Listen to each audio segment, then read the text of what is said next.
Kami merindukan jamahan Roh Suci. Kami merindukan curahan Roh Suci.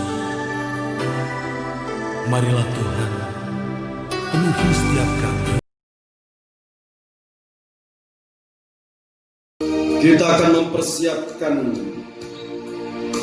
diri untuk menerima pemberitaan firman Tuhan dan menerima urapan Roh Kudus.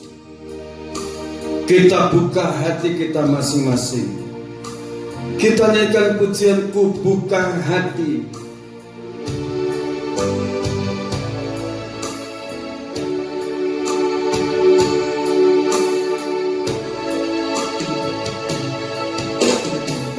Kudus Kau hadir di sini. Yakini Roh Kudus hadir dalam kehidupan kita. Kau mengasihiku.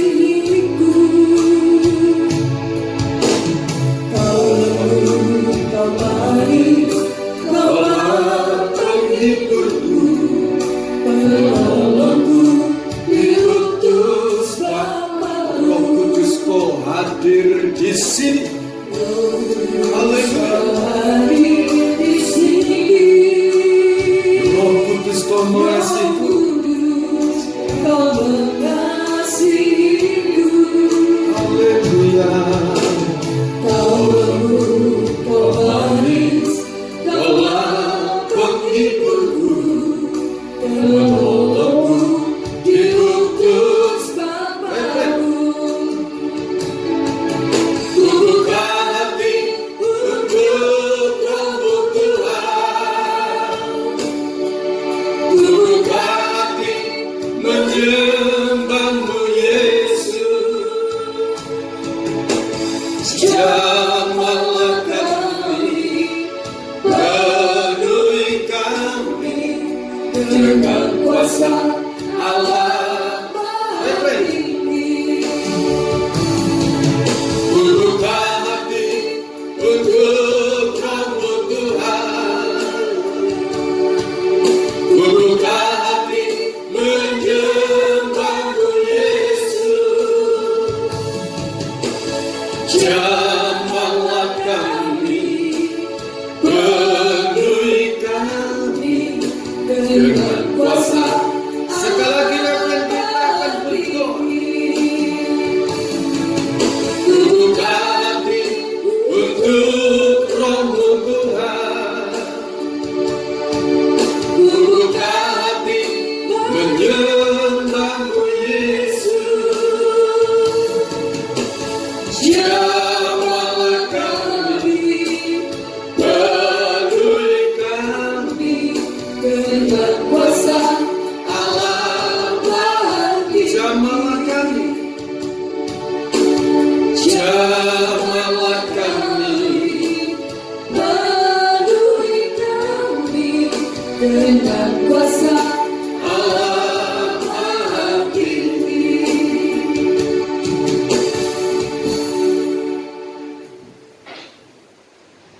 Segala puji, hormat dan syukur bagi Tuhan Yesus Kristus. Engkau sebagai imam besar hadir di tengah-tengah kami. Engkau sebagai gembala yang maha baik. Engkau hadir di tengah-tengah kami. Dan saat ini ya Tuhan, Engkau curahkan Roh Kudus double porsi untuk mengurapi kami hamba-Mu, untuk menjadi penyalur berkat bagi umat-umat-Mu. Untuk firman disampaikan dan Roh Kudus-Mu Engkau curahkan, baik kami yang bersama-sama berbakti pada saat ini, maupun yang kami dengarkan lewat rekaman-rekaman firman Allah ini. Engkau memberkati mereka, Engkau melawat mereka. Kuasa Roh Kudus hadir dalam kehidupan mereka. Kami percaya kekuatan-Mu yang tiada batasnya akan menjangkau mereka saat ini. Dan kapanpun mereka akan mendengarkan, menyimak pemberitaan firman, Tuhan akan melawat hidup mereka.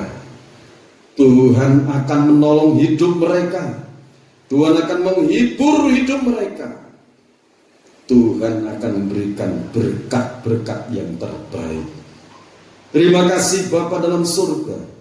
Bubuhkan lidah hikmat, lidah kuasa, lidah urapan yang kuat dari tahta Tuhan mengalir dalam kehidupan kami hamba. Pemberitaan firman ini kami tunggu Tuhan, dan Kau berbicara melalui kehidupan kami hamba-Mu ini.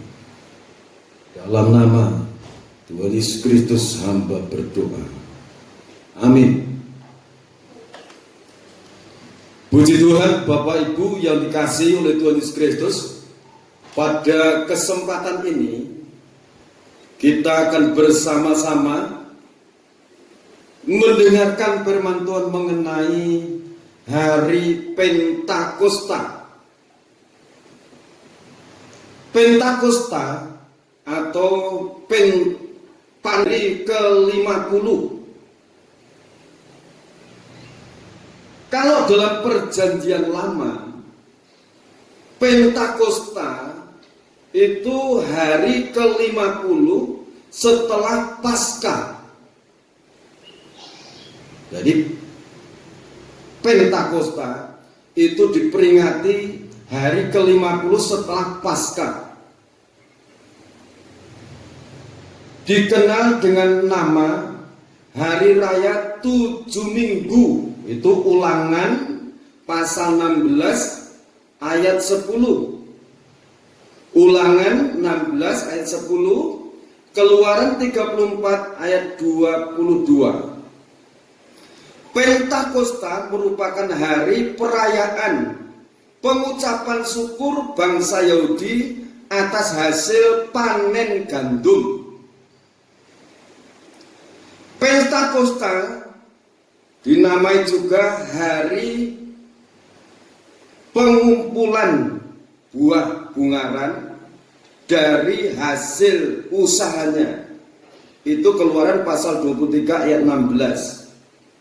Pentakosta dinamai juga hari hulu hasil, hari raya buah bungaran.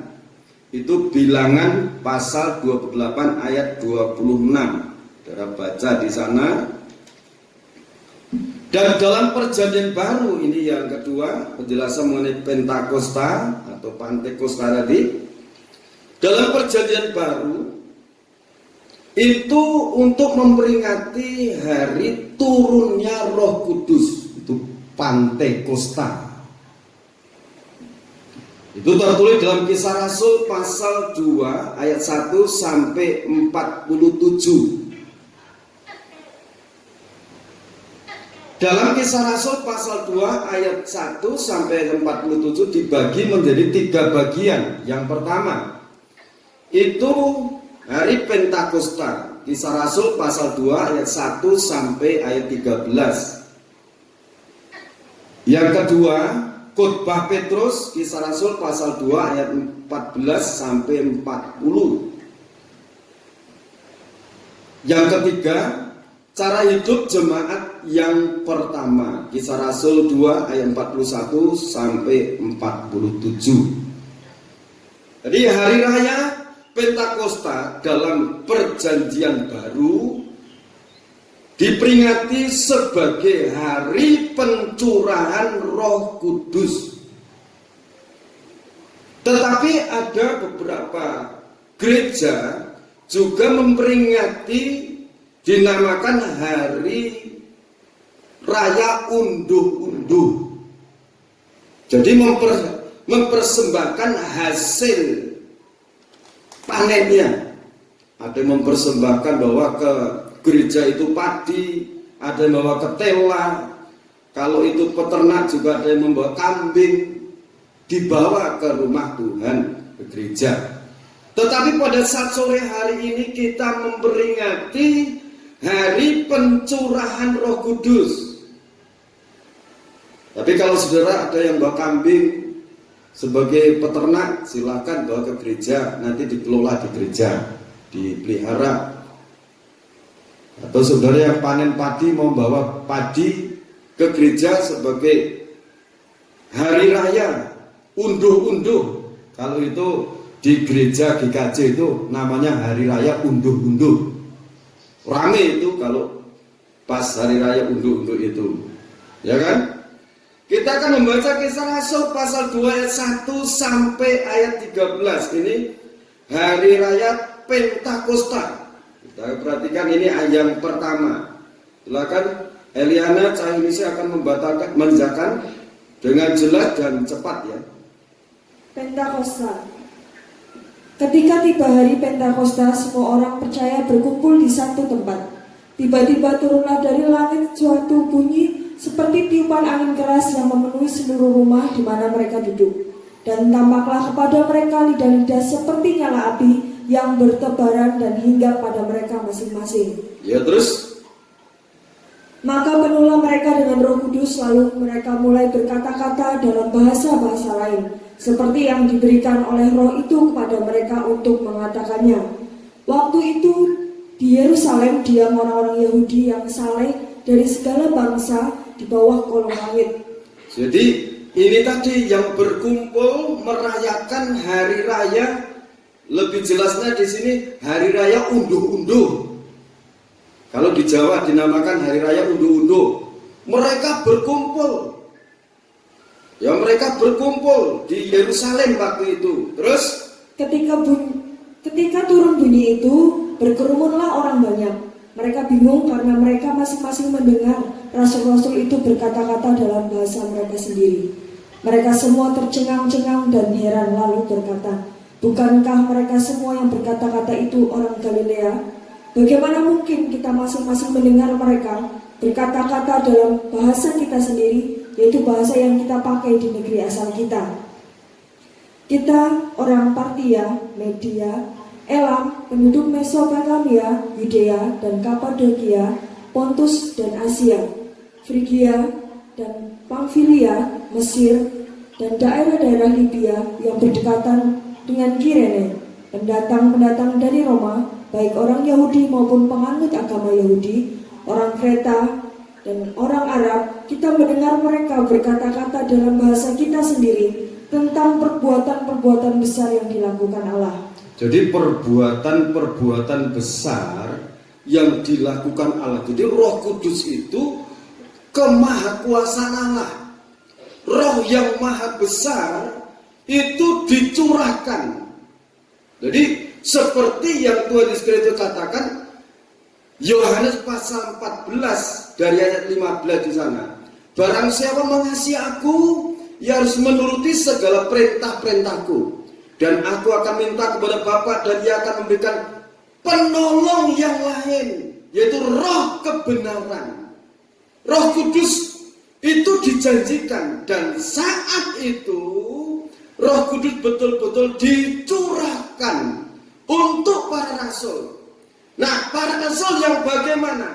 Para rasul itu, kalau saudara baca kembali dalam Kisah Rasul pasal 1 ayat 14, mereka bertekun dalam doa. Mereka bertekun dalam doa. Jadi setelah Tuhan Yesus Kristus naik ke surga, dia berulang-ulang menampakkan diri kepada murid-muridnya selama 40 hari. Selama 40 hari, terhitung dari dia naik ke surga sampai Roh Kudus itu dicurahkan 10 hari. Jadi hari yang ke-50 itu Roh Kudus dicurahkan. Jadi nama Pentakosta itu sejak dulu dalam perjanjian lama sudah ada. Dan ketepatan hari itu bangsa-bangsa, orang-orang Yahudi berkumpul dari berbagai bangsa. Dan saat itu juga mereka masing-masing melihat peristiwa yang Tuhan lakukan. Mereka mendengar bahwa Roh Kudus itu berbicara melalui kehidupan mereka kepada bangsa-bangsa yang berkumpul itu. Jadi bahasa roh mereka itu, orang-orang yang mendengarkan itu bisa mengerti, bisa memahami. Ya, berikutnya saudara, berikutnya baca lagi. Ayat 12, mereka semuanya tercengang-cengang dan sangat termangu-mangu sambil berkata seorang kepada yang lain, apakah artinya ini? Tetapi orang lain menyindir, mereka sedang mabuk oleh anggur manis. Nah saudara, mereka semua tercengang-cengang. Mereka semua tercengang, mereka bingung, tidak mengerti apa artinya. Ada yang meletup, itu mereka mabuk anggur manis. Tapi saudara, ini peristiwa yang sangat luar biasa yang nanti akan terjadi pada akhir zaman ini. Roh Kudus akan dicurahkan double porsi. Amin. Roh Kudus akan dicurahkan untuk kita. Karena ini yang dijanjikan. Mengapa dicurahkan double porsi?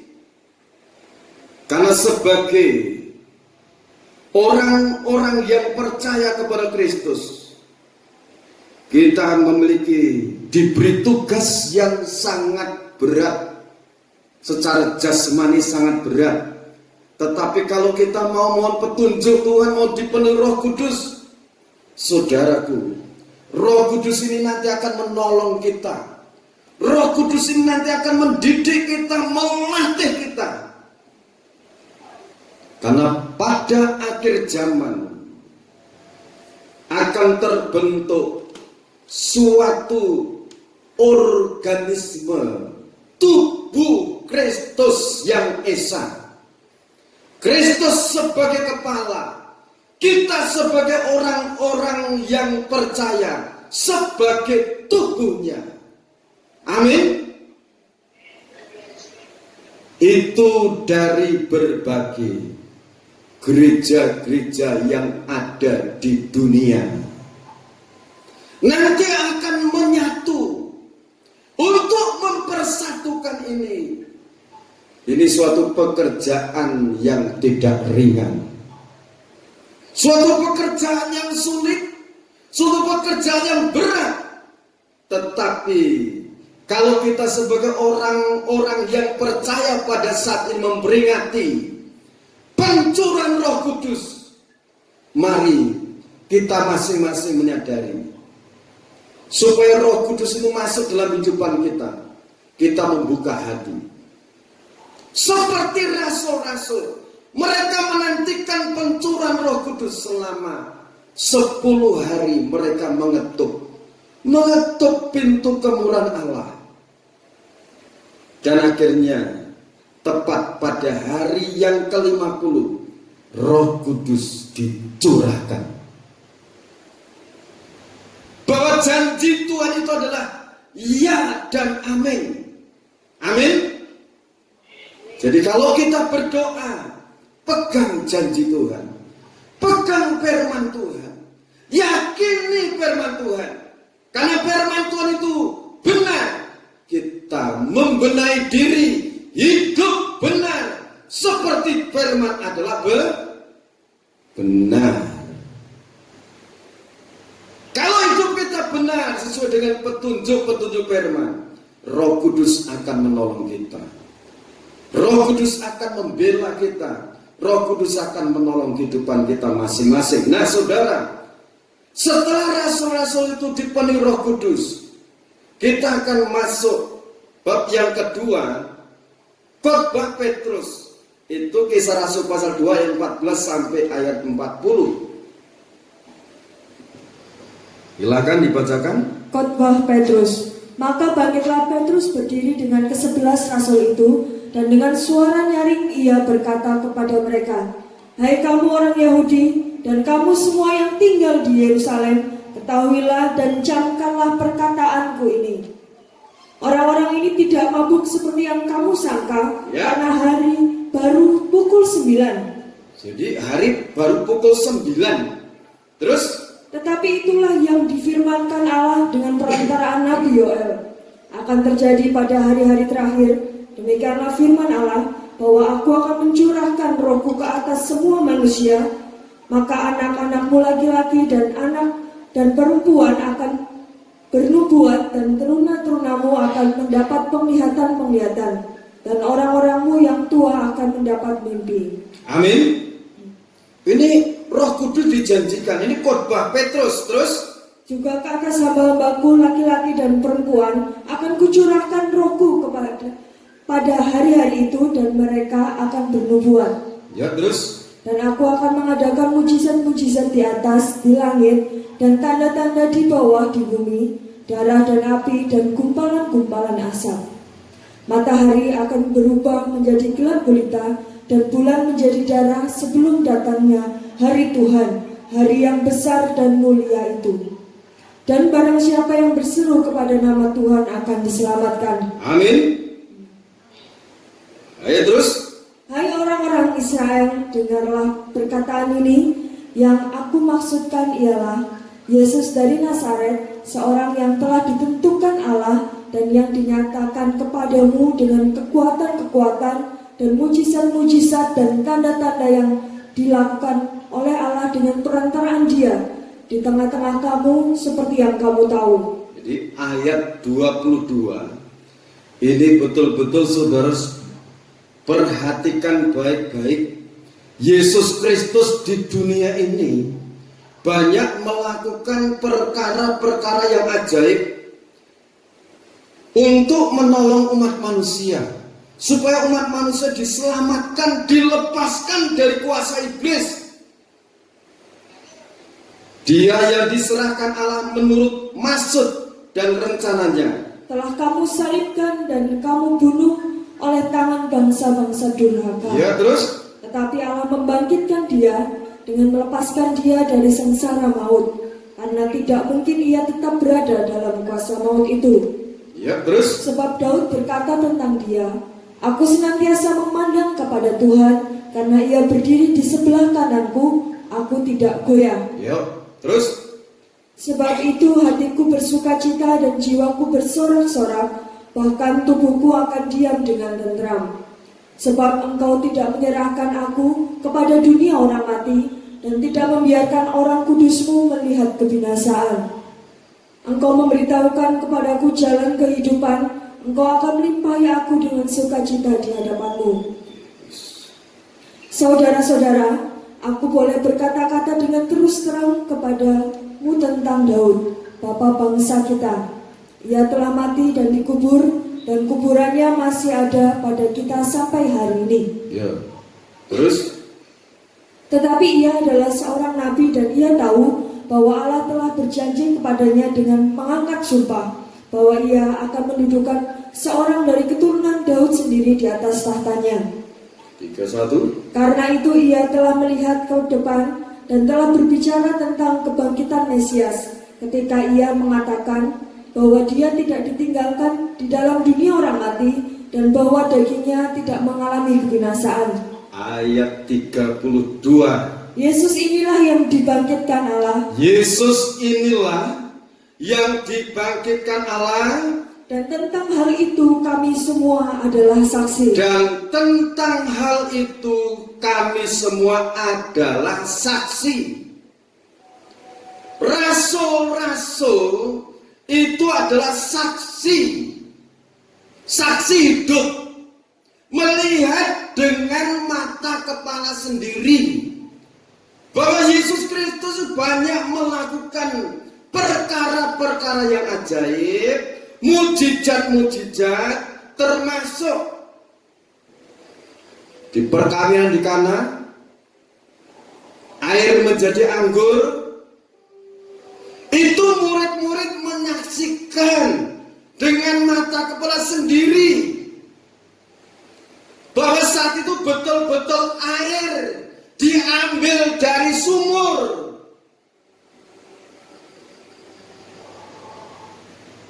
Diisikan untuk tempayan-tempayan yang ada di situ. Dan Yesus berkata kepada pelayan-pelayan itu, ambil, ciduk air itu. Ciduk, berikan kepada pemimpin pesta. Pemimpin pesta mencicipi, dan betul-betul itu anggur yang terbaik. Itu mukjizat di tengah-tengah perkawinan di Kana. Murid-muridnya menjadi saksi banyak hal lagi, mukjizat-mukjizat, perkara-perkara yang ajaib yang dilakukan Allah melalui dirinya.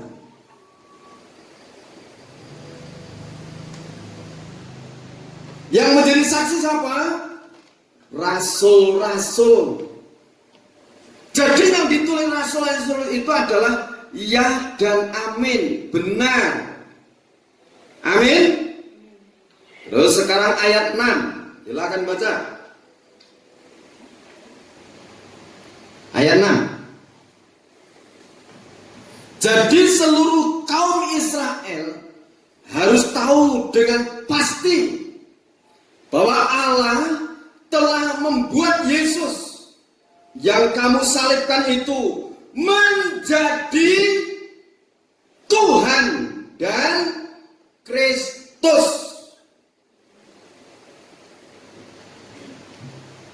Ulang lagi kalau kurang jelas.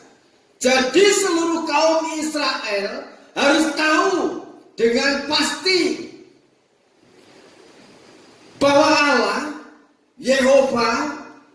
Yehova atau Yahweh telah membuat Yesus yang kamu salibkan itu menjadi Tuhan dan Kristus. Amin. Amin. Kristus itu Tuhan. Coba baca lagi.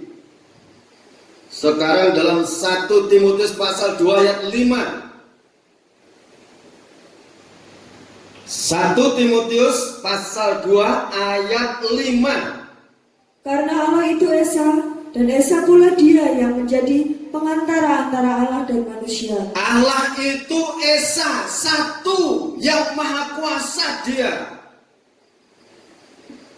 Dia menjadi pengantara antara manusia berdosa pada Allah yang Maha Kudus, yaitu manusia Kristus Yesus. Manusia Kristus Yesus.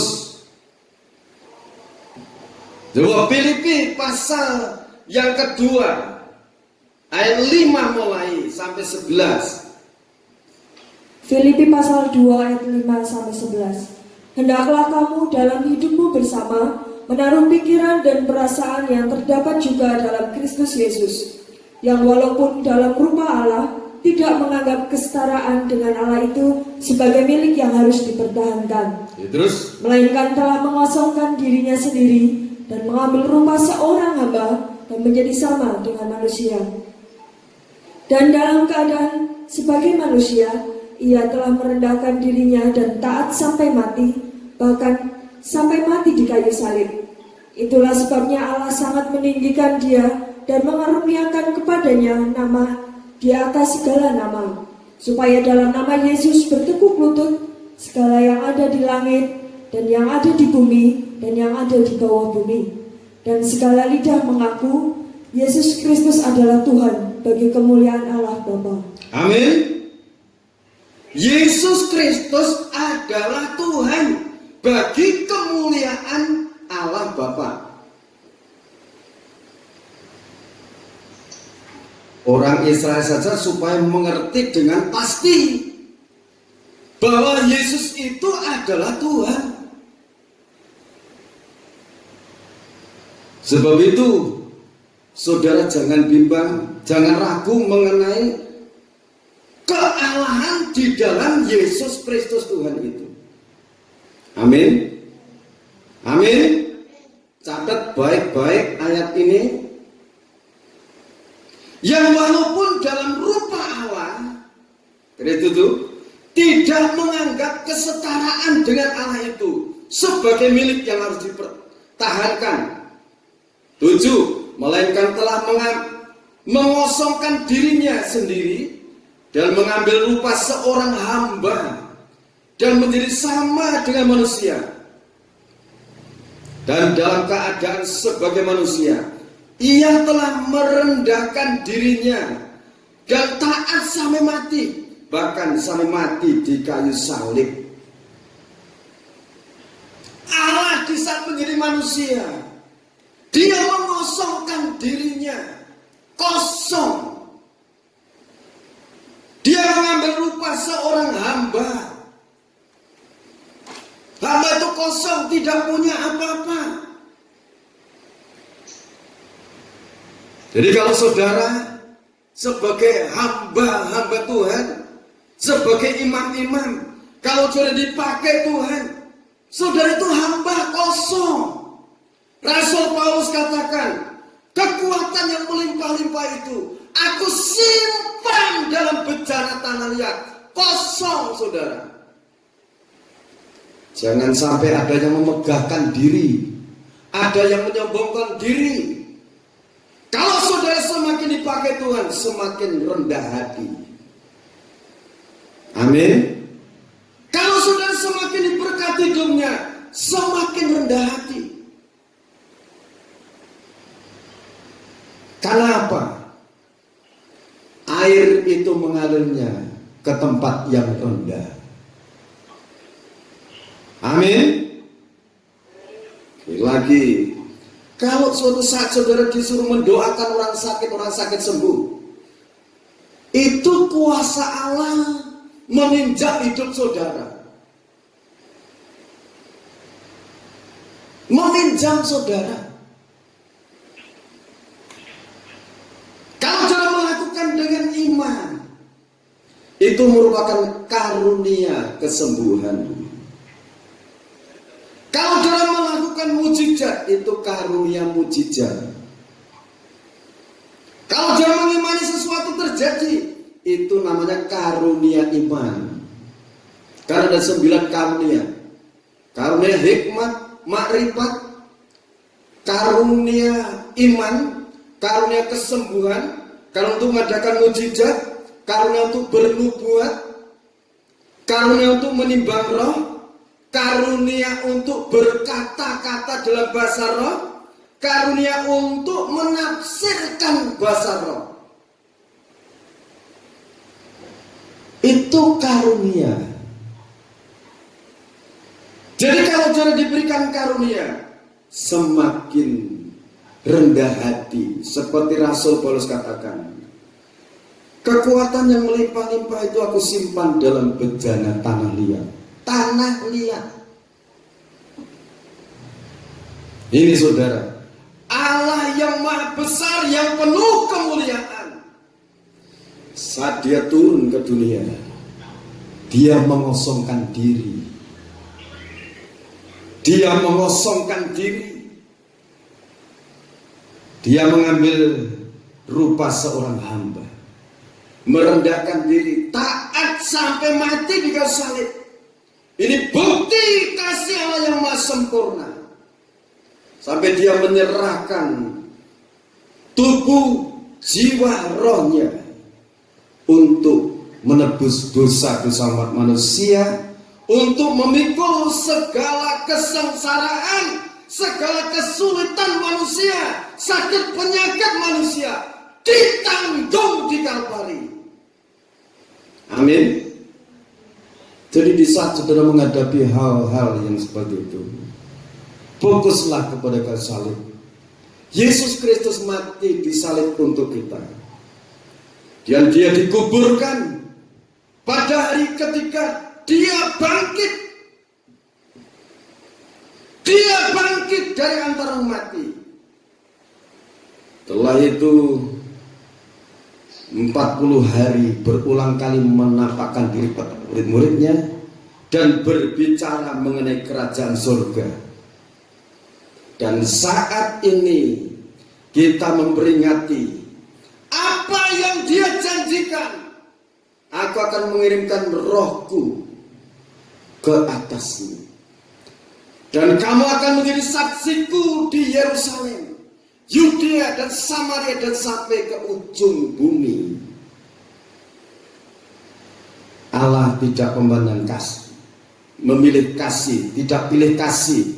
Allah tidak pandang bulu, tetapi barang siapa merendahkan hati, menyadari dirinya perlu Roh Kudus, Roh Kudus akan dicurahkan untuk kita. Amin. Dan berikutnya saudara, lanjutnya ayat 38, cara untuk menerima Roh Kudus di sini. Nah, ayat 37, 38.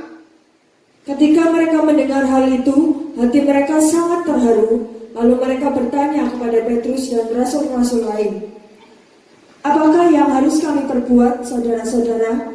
Jawab Petrus kepada mereka, "Bertobatlah dan hendaklah kamu masing-masing memberi dirimu dibaptis dalam nama Yesus Kristus untuk pengampunan dosamu, maka kamu akan menerima karunia Roh Kudus." Ya, menerima karunia Roh Kudus. Karunia Roh Kudus itu diperuntukkan bagi kita semuanya. Amin. Diperuntukkan untuk kita. Sebab itu minta. Ketika mereka mendengar hal itu, hati mereka sangat terharu. Lalu mereka bertanya kepada Petrus dan rasul-rasul yang lain, "Apakah yang harus kami perbuat, saudara-saudara?" Ya, jawab Petrus kepada mereka, "Bertobatlah dan hendaklah masing-masing memberi dirimu dibaptis dalam nama Yesus Kristus untuk pengampunan dosamu, maka kamu akan menerima karunia Roh Kudus." Untuk menerima karunia Roh Kudus, saudara, kalau ini suatu syarat untuk menerima Roh Kudus, itu pertama kali bertobat, meninggalkan segala dosa-dosa, hidup dalam kebenaran. Roh Kudus turun mengurapi. Dan kalau kita perhatikan juga di dalam pola tabernakel seperti ini, pola tabernakel ini, ya, orang-orang itu percaya, terus ketemu misbah korban bakaran, ini penggenapannya adalah korban Kristus. Setelah mereka bertobat, bejana pembasuhan, penggenapan baptisan air, dibaptis, lahir baru. Setelah itu dibaptis Roh Kudus, itu pintu kemah. Nah, pintu kemah ini orang-orang dibaptis dengan Roh Kudus. Setelah itu Roh Kudus membawa umat itu masuk ke ruang suci. Ruang suci ini berbicara zaman gereja. Oke. Ruang maha suci berbicara zaman kerajaan 1000 tahun yang akan kita masuki, yang akan datang. Ya. Kalau ini halaman bicara zaman Torah. Oke. Kita akan perhatikan baik-baik. Murid-murid menyampaikan firman, dan firman itu didengar oleh orang-orang yang berkerumun saat itu dari berbagai bangsa dan bahasa. Kita akan masuk di dalam ini hidup jemaat yang pertama. Itu Kisah Rasul pasal 2 ayat 41 sampai ayat 47. Cara hidup jemaat yang pertama. Orang-orang yang menerima perkataannya itu memberi diri dibaptis, dan pada hari itu jumlah mereka bertambah kira-kira 3.000 jiwa. Wah, saudara, hari Pentakosta ini juga merupakan panen jiwa-jiwa. Murid-murid panen. 3.000 jiwa berkumpul. Kalau dalam perjanjian lama, mereka merayakan hari raya. Tadi sudah disebutkan beberapa. Kalau di sini disebutkan di daerah Jawa sini, hari raya unduh-unduh, panen, mempersembahkan hasil panen. Nah, tepat saat itu panen ini secara rohani juga panen. Jiwa-jiwa saat itu yang dibaptis berapa? Sekitar 3.000 jiwa. Itu karya Roh Kudus. Amin. Karya Roh Kudus. Yuk lanjut. Mereka bertekun dalam pengajaran rasul-rasul Bertekun dalam pengajaran rasul-rasul. dan dalam persekutuan. Ya, dalam persekutuan mereka tekun. Terus? Dan mereka selalu berkumpul untuk memecahkan roti dan berdoa. Nah, mereka berkumpul memecahkan roti. Roti ini berbicara firman Tuhan. Juga bicara perjamuan suci. Memecahkan roti. Nah, tempat saudara masing-masing ada perjamuan suci. Ya, misalnya saudara yang mendengarkan penyampaian firman lewat video, saudara misalnya pengen perjamuan suci, saudara ikuti aja. Ikuti rekaman itu, khotbah itu. Dan pas perjamuan suci saudara juga konsentrasi mengikuti perjamuan suci. Dan saudara persiapkan rotinya bisa roti tawar, anggurnya bisa pakai apa yang enak di situ, karena anggur agak sulit. Atau saudara beli anggur yang betul-betul anggur, atau seperti sirup itu juga bisa. Atau kalau kepepetnya tidak ada, pakai teh manis juga bisa. Yang penting imannya. Amin. Nah, misalnya ada juga teman-teman saya yang di daerah Jayapura itu, mereka puasa itu kalau mereka ngadakan perjamuan suci dengan air putih. Air putih cuma itu kan. Air putih, terus mereka berdoa dengan iman, dengan ayat-ayat yang itu. Ya saudara, ini cara hidup jemaat yang mula-mula, memecahkan roti, mendengar firman. Jadi di saat kita mendengar firman, perhatikan baik-baik. Pasti firman menolong kita, memberkati kita. Amin. Jadi diikuti, disimak dengan baik-baik. Ya, terus Maka ketakutanlah mereka semua, sedang rasul-rasul itu mengadakan banyak mujizat dan tanda. jadi mujizat, karena mujizat-mujizat menyertai rasul-rasul. Terus Dan semua orang yang telah menjadi percaya tetap bersatu, dan segala kepunyaan mereka adalah kepunyaan bersama. jadi yang percaya itu tetap bersatu, saling memperhatikan mereka. Terus Dan selalu ada dari mereka yang menjual harta miliknya, lalu membagi-bagikannya kepada semua orang sesuai dengan keperluan masing-masing. ya, terus Dengan bertekun dan dengan sehati mereka berkumpul tiap-tiap hari dan dalam bait bertekun, Allah. saudara ya. Ketekunan rasul-rasul membuahkan Roh Kudus dicurahkan. Kalau bertekun dalam doa, pasti ada jawaban. Amin. Yuk, terus Mereka memecahkan roti di rumah masing-masing secara bergilir dan makan bersama-sama dengan gembira. dengan gembira, tulus hati, tulus hati. Terus sambil memuji Allah. Dan mereka disukai semua orang, dan tiap-tiap hari Tuhan menambah jumlah mereka dengan orang yang diselamatkan. jadi ayat 37 ini, mereka memuji-muji Tuhan. Kalau tidak bisa pujian, ikuti pas penyembahnya. Haleluya, puji Tuhan, Kau maha baik, Kau maha sempurna ya Tuhan. Engkau sumber kekuatanku. Itu sembah bagi dia. Amin. Jadi cara hidup jemaat yang pertama, kalau disimpulkan, mereka bertekun dalam pengajaran para rasul-rasul, selalu berkumpul untuk memecahkan roti. Berikutnya, mengadakan banyak mujizat. Ini para rasul. Ada karunia mujizat itu dalam 1 Korintus pasal 12 dari ayat 1.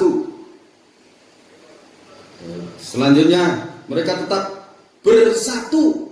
Ayat 44 itu saling berbagi, saling mengasihi. Mereka berkumpul dengan sehati, dengan gembira dan tulus hati, sambil memuji-muji Tuhan. Jadi berkumpul dengan tulus hati, dengan sungguh-sungguh mengasihi Tuhan. Nah saudara, supaya firman Allah mengingatkan pada kita, ketekunan para rasul hendaklah kita contoh sehingga menghasilkan buah.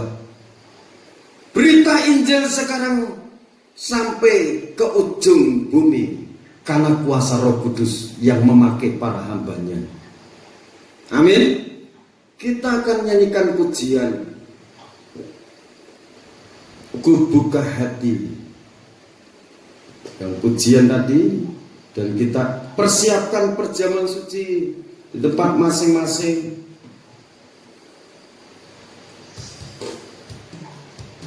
Kita minta urapan Roh Kudus. Haleluya. Roh Kudus kau Hadir di sini, Roh Kudus, Kau mengasihiku. Roh Kudus Nyanyikan dengan segenap hati, fokus kepada Dia. kau manis, Kaulah penghiburku, penolongku, diutus Bapa.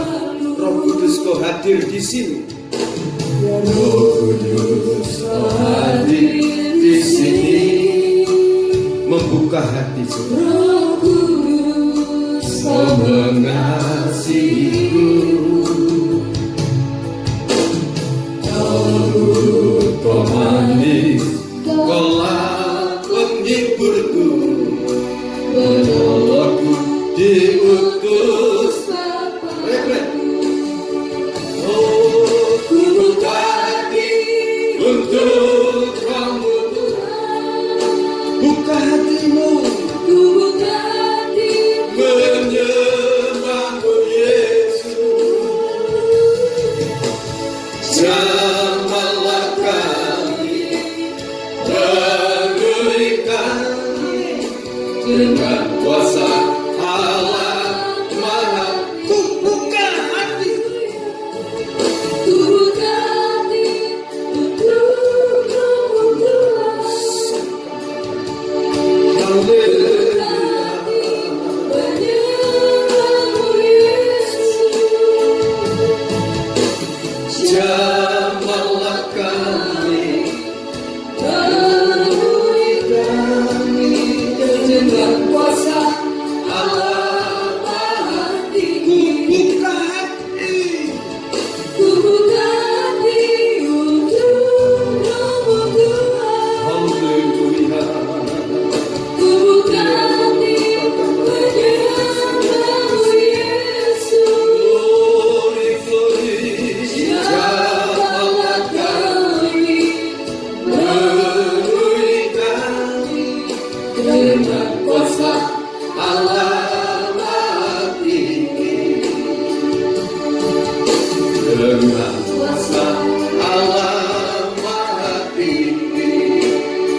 Terima kasih Tuhan. Kita angkat tubuh Tuhan. Terima kasih buat pengorbanan ya Tuhan. Terlagi kami akan makan bersama-sama berkat yang besar ini. Dalam nama Tuhan Yesus Kristus, saudara dengarkan firman-Nya dalam Injil Matius pasal 26 ayat 26 sampai ayat 28. Dan ketika mereka sedang makan, Yesus mengambil roti, mengucap berkat, memecah-mecahkannya, lalu memberikannya kepada murid-muridnya dan berkata, ambillah, makanlah, inilah tubuhku. Kita makan dengan iman dalam nama Tuhan Yesus Kristus.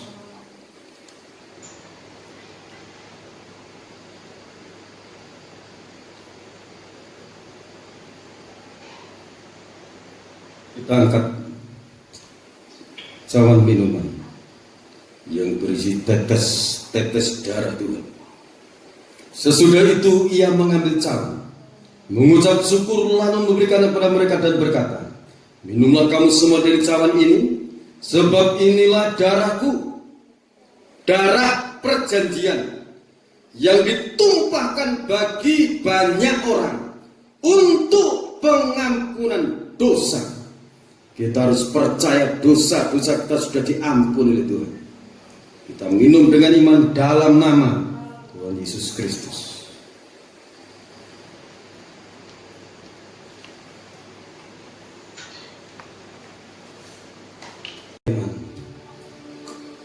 Pujian, keagungan, kejayaan bagi Engkau yang maha sempurna. Kami akan bersama-sama menyerahkan persembahan-persembahan kami, baik 20, 1/10 milik Tuhan.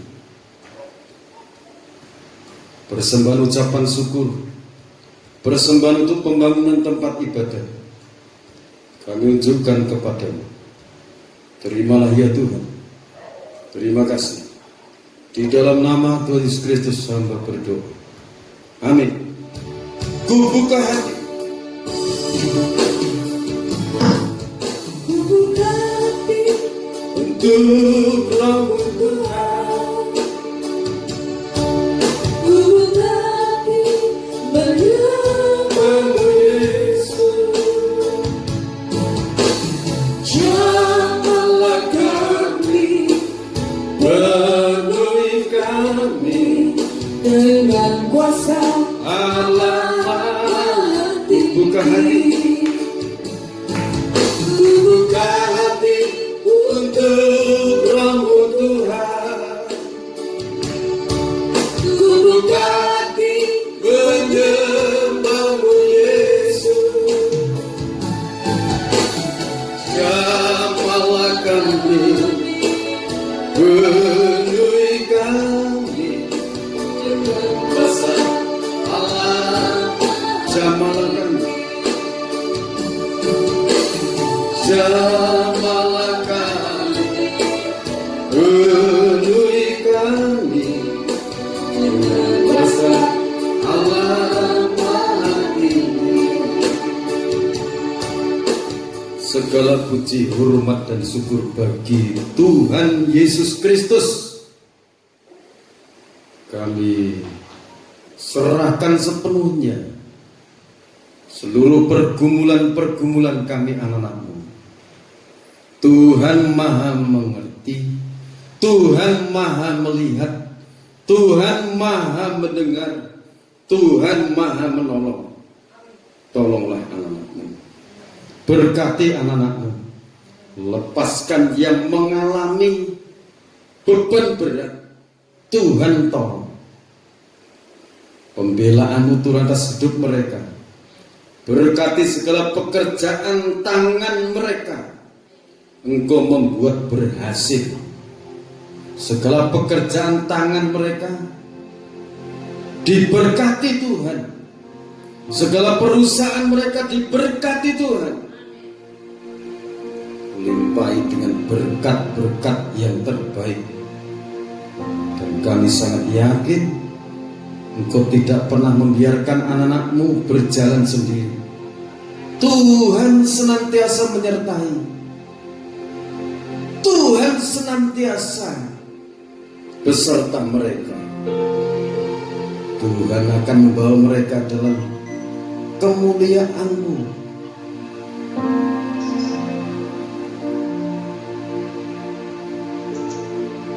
Kami bersyukur atas anugerah Tuhan. Limpahkan berkat-berkat yang terbaik dalam kehidupan anak-anak-Mu.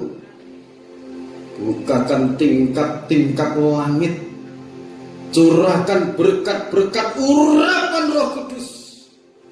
Setiap saat Engkau tambahkan dalam kehidupan anak-anak-Mu.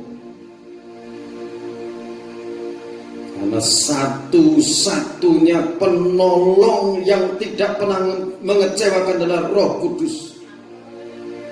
Engkau akan memakai orang-orang untuk mendatangkan pertolongan dari Roh Kudus. Roh Kudus yang maha dahsyat. Dari penciptaan sampai detik ini Roh Kudus tetap jaya sampai selama-lamanya. Kami serahkan sepenuhnya persembahan-persembahan kami. Berkat 30 kali lipat, 60 kali lipat, 100 kali lipat tercurah dalam kehidupan anak-anak-Mu. Dari surga, dari tingkat-tingkat langit dibuka, dari bangsa-bangsa, dari seberang lautan, Kau datangkan untuk memberkati anak-anak. Kami serahkan dalam tangan Tuhan Yesus Kristus. Berkati bangsa dan negara Indonesia, berkati bangsa-bangsa. Teristimewa Tuhan Indonesia untuk bangsa-bangsa. Sebab itu Engkau berkati pemimpin-pemimpin negara kami. Dari pemimpin pusat sampai di daerah-daerah, Engkau berkati mereka. Berkati para hamba-Mu dari berbagai organisasi gereja di seluruh dunia akan mendapatkan tugas yang besar, mengelola panen raya dan menyambut kedatangan Tuhan Yesus Kristus pada akhir zaman ini. Beri kekuatan baru, urapan baru untuk para hamba-Mu. Berkati semua anak-anak-Mu dengan berkat-berkat yang terbaik. Terima kasih Bapa, perintahkan malaikat-Mu untuk menjaga di segala jalan anak-anak-Mu, keluarga anak-anak-Mu, tempat usaha anak-anak-Mu, tempat tinggal anak-anak-Mu diciptakan rajut perlindungan oleh para malaikat Tuhan. Setiap jalan mereka dijaga oleh para malaikat. Terima kasih Bapa dalam surga. Segala puji, hormat dan syukur bagi Engkau. Di dalam nama Tuhan Yesus Kristus, saudara kasih dalam Tuhan, sekarang terimalah berkat anugerah damai dan sejahtera dari Allah Bapa, Sang Putra dan Roh Kudus. Dicurahkan berkat-berkat yang terbaik, limpah dalam kehidupan kita sekarang sampai Tuhan datang yang kedua kali. Tetaplah dalam naungan kasih dan rahmat-Nya. Roh Kudus menghibur, menguatkan, meneguhkan kita sampai Maranatha. Di dalam nama Yesus Kristus, samuan berkat-berkat ini. Haleluya. Amin.